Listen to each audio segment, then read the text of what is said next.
Hello, Calvary Chapel Rise. Isn't it great God can give us the ability to influence others? What kind of person of influence does God call us to be?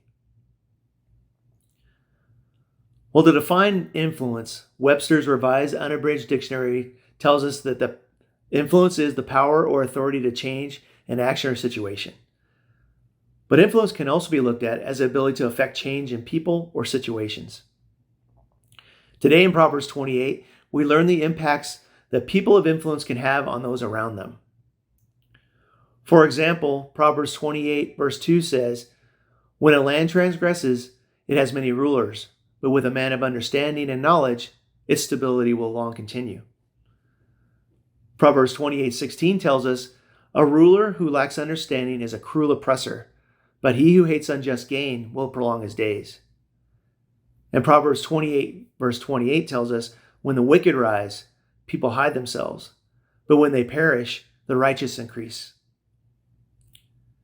Now, as I read through Proverbs 28, it brought to my mind two kings from the Old Testament. King Ahab from the northern kingdom of Israel, mentioned in 1 Kings, and King Hezekiah from the southern kingdom of Judah, mentioned in 2 Kings.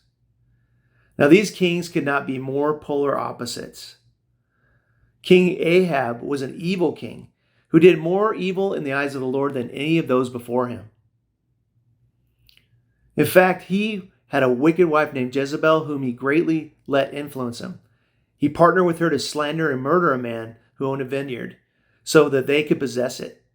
And above all, he brought about new levels of idol worship in the kingdom, drawing his people further and further away from God.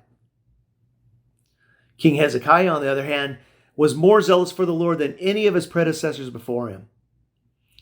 He reopened the Holy Temple in Jerusalem and reinstated worship, holy sacrifices, and the people even started observing Passover again. Now, I'm not saying that he did everything right, but he definitely helped move his people back towards God. So does this mean that we have to be kings to have influence? Of course not. But the influence we have at work, at home, or even at church can help move people around us closer or further away from God. So I encourage you today to reflect on who you have influence on, even if it's only one person. Think about how your actions, maybe in how you speak and how you treat those around you, how it affects them. Are you loving, joyous, gentle, and humble towards them? Or are you angry, prideful, and maybe rough in how you talk and interact with the people around you?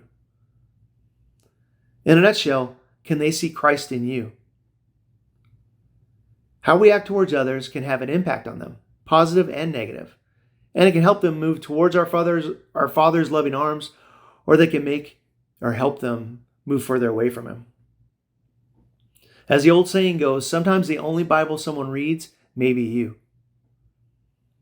Now, I hope Proverbs 28 has made you want to dig deeper into the Word and grow closer to our Lord. It is my prayer that today you take steps closer to Jesus and bring others along to meet our King. Have a blessed day.